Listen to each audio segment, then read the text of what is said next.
Ascension. Beloved self, we will speak now of your ascension. For it is not just one Jesus of Nazareth, one Jeshua ben Joseph, who ascended or will ever ascend. No, it is the one child which is you, who ascends in remembrance of holiness. There is now a time that will remember the one source from which you have come, the one I have called Abba, our Father, and from whom you are never separate. You have brought, in your awareness, a portion of the light that you are to this point of expression, where you identify with a certain form, a certain body, a certain personality, certain activities, profession, all of the labels you use to define yourself. And yet you are much more than just this point of focus, this personality. You have allowed yourself remembrance in times of meditation, times of oneness, relaxing the boundaries of who you have thought yourself to be, and you have gone into what you'd call other dimensions, other realms, and you have known yourself to be with the angels, with the masters. And then you have returned, sometimes happily, sometimes not so happily, to do the Father's work upon this plane. What I say to you now is that you may do the Father's work in great joy. It is not something that has to be done in a seriousness, a piety, or even in a certain manner that requires lifetimes of study, great ritual, purification to make you worthy.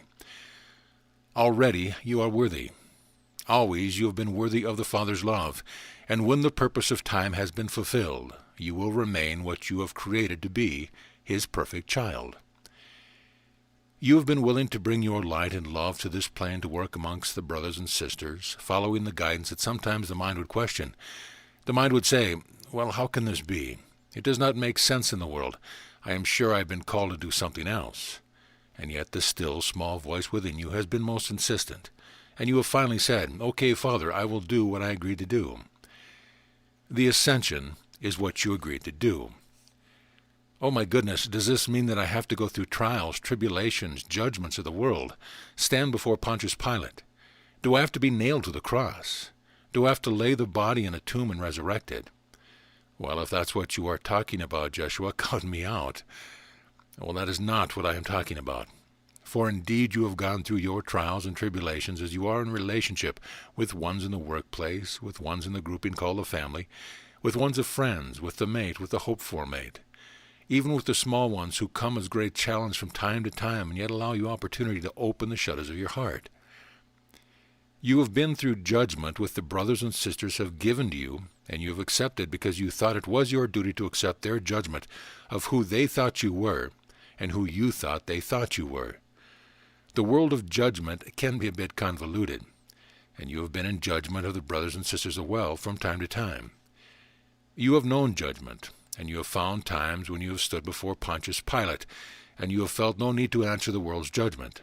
For you have stood in all your glory, and you have said silently, I am that I am. And that was all the defense which was needed, for indeed the Holy Child does not need to be defended. The Holy Child is holy, whole, complete, and perfect. You have known your own crucifixion. You have come through times when you have felt you were being nailed to someone else's cross, and you have come through the crucifixion, more than one, and you have allowed the limiting belief of the world, the limiting image of who you have thought yourself to be crucified, dead and buried, and you have resurrected a new image of who you are from the crucifixion. You have done this over and over. I would not ask you to experience again the trials, the judgment, the crucifixion, the resurrection, for indeed you know well all of these. You are now in the process of your own resurrection, coming out of a belief which has held you in constriction, a belief which said, I am not worthy of the Father's love. Perhaps in another lifetime, perhaps if I belong to the right group and I have the sanctification of that group, then perhaps I might be worthy to call upon His name. Perhaps in another lifetime I might be worthy to think about my brother, one Jesus, and to talk with him. You have come through these limiting beliefs to a place where you have said, no, right now part of me is good enough. Part of me is the Holy Child. And then you have said, well, where is that part? And you've looked for it somewhere within the physical being, the heart perhaps, until you have acknowledged in a moment of inspiration, I am my Father's child. I am my Father in expression. I am the life of the Father which allows me to move, to speak, to express, to have my being. And you are in the process now of your own ascension. You are the light of the Father brought here in manifest form. Now you are beginning to allow the light, the radiance of the Christ, to shine forth through every cell of the body more and more freely. You are restructuring even the very DNA of the cells of the body, because you have decreed that you want to know, experience, and express more of the Christ upon this plane. And when the Holy Child, which is who you are, decrees that it will know more of the light that it is, then even the creation, the body, rearranges itself so that you can know the emittance of more light.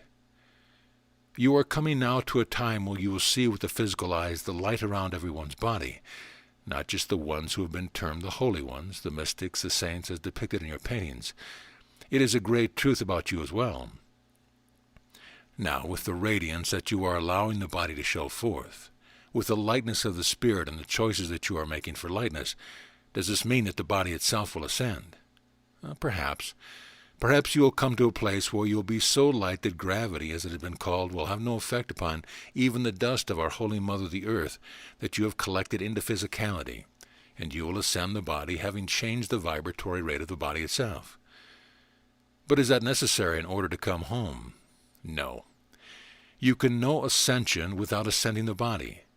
It was asked of me to make a demonstration, a very dramatic demonstration for others to behold what happens when one is in a state of oneness and vibratory rate with the light, the great ray of light which you are. But it is not necessary to know physical ascension in order to ascend to the Father. Indeed, you have already experienced ascension in times of great joy, times of great revelation, times of when you have said, "Aha, oh, now I understand. Now I see the light." Of course you see the light. It is your own light. You experience every once in a while moments of ascension, moments which take you beyond the activity of what seems to be going on right around you, and you say, "Father, I know your presence even in the midst of all the other voices calling out to me." Those are moments of ascension. In what you see as the next 20 years of your timing, there will be a great ascension. Some of you will ascend the physical forms and then choose to remanifest a form, to place a focus of attention with brothers and sisters, loved ones who have not quite yet chosen to cross the threshold. You'll see many of the brothers and sisters choosing for peace, for light, for joy. Some of them choosing in gentleness as a gradual process, and some of them choosing because they've finally gotten tired of the pain of the world. Finally, they will pause for a moment long enough to hear the Spirit of wholeness. The Holy Spirit suggests to them another way. In the next 20 years of your timing, does that sound like a miracle? Yes, and it is. But miracles are quite natural. They come with the willingness of the Holy Child to remember and to return home. Miracles occur naturally. When they do not occur, there is something yet held in the belief which calls out for healing. You have agreed to bring heaven right into this plane. Sounds like a big job, and yet it occurs naturally as the Holy Child chooses to do the work of the Father in joy and in love, in surrender, no longer having to figure it all out by just saying, "Yes, Father, I am here, use me. Tell me where to go, tell me what to say." And if there is no direct message in that moment, what should you do? You abide. You enjoy until the next moment when the Father says, "Be upon the feet and go somewhere." That is surrender. That is being willing as a little child to be led by the Spirit, to be led home again, responding to yourself. You have chosen to bring the light and the love of your Father into expression, even with form to temporarily set aside the remembrance of allness so that you could know specificity. It has been called a sin. It has been called the fall from grace, and yet it has been by divine design, in order to know and to experience the light in expression. Now you are ascending the consciousness into the allness which you always have been, allowing the consciousness itself to rise up and to ascend to the Father.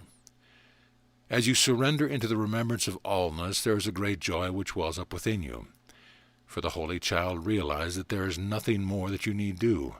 You are now the perfection which you have always been and the perfection which you will always be.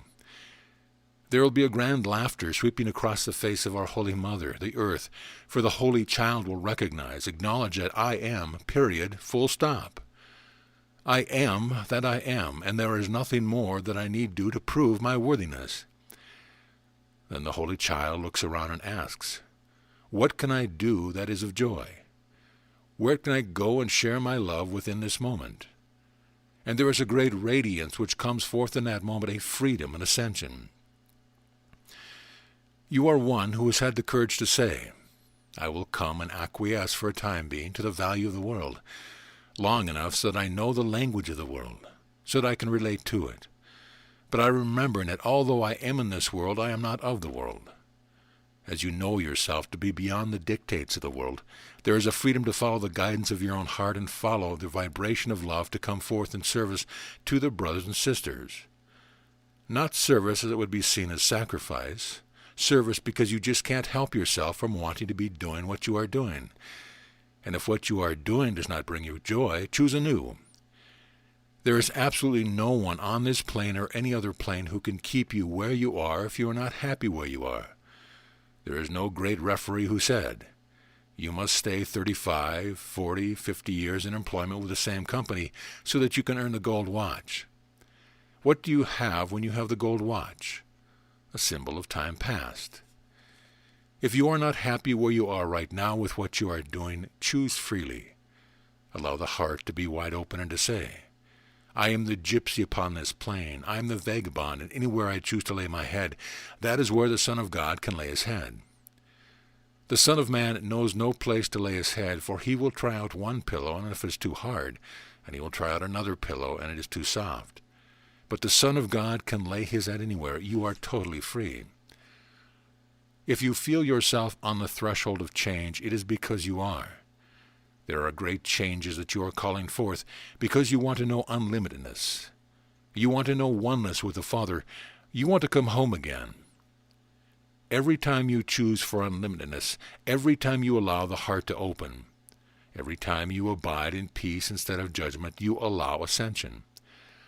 And when you have the courage to do that, others of the brothers and sisters are encouraged that perhaps they can look upon things in a new light, a new way. They know you. They know what you've come through. They know you've had challenges and decisions to make, and they say, well, if that one can choose to be happy in the midst of all that is going on, then perhaps I can look at my life differently. You have shown them a door where they did not think there was an opening. Whether they walk through that door or not is their choice, but at least you have shown them that there is an opening there, and that is a great gift. For in time everyone will choose for ascension. Everyone will choose to come home to the Father. And in that there is a great joy, is there not? And you do not even have to make it happen. In fact, beloved one, you cannot make it happen. You have seen that often enough. You have caught a vision, would share it with someone, and you have shared with them a book that has been most uplifting for you, or you have said, come, you must hear this teacher. You must come to this certain church, this certain gathering. You must hear this piece of music. I know that it will transport you.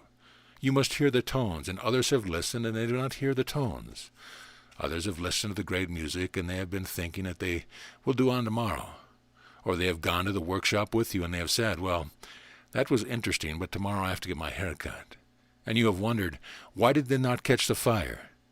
You cannot make it happen for the brothers and sisters, but you can allow them to see that you have got the fire.